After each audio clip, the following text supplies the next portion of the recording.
This month, Ukrainian President Volodymyr Zelensky approved a new mobilization law with an aim to replenish the country's exhausted and depleted troops after more than 2 years of war against Russia.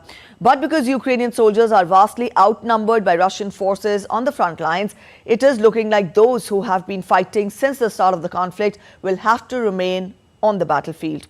Megumi Lim gets us more.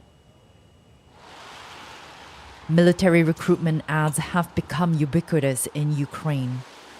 Some look like movie posters, hoping they will attract more people to join the fight. Before Ukraine's parliament passed the new mobilization law on April 11th, an army general gave lawmakers a sobering report.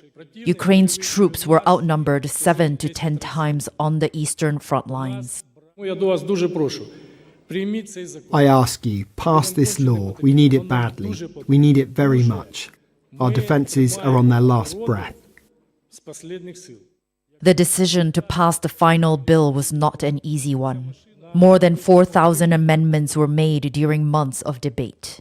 President Zelensky signed the bill on April 16th, and the law will come into effect within a month from then. It will require men aged 18 to 60 to register their personal information with military authorities, so those who are eligible can be called up to fight. Those living abroad who fail to do so may be denied certain consular services, and for those evading the draft, they'll now have to face a fine.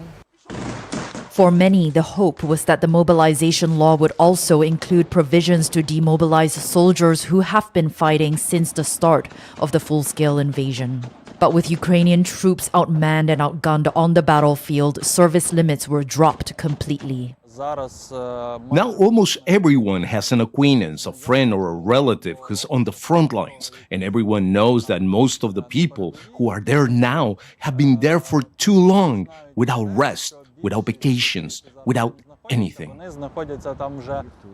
Experts say rotating troops out now would be detrimental to the fight. Because if we have a tough situation on the battlefield and we need more and more brigades, and of course with some experience, because can you imagine that if you change the 80% of the experienced soldiers and officers, they go home, and after this arrive the new guys, it will be disaster actually. The coming months will be crucial for Ukraine. Russian forces are expected to mount a major offensive in the late spring or summer. And Kyiv will need to muster as many people and resources as possible to hold the front line. Megumi Lim in Kyiv reporting for DD India.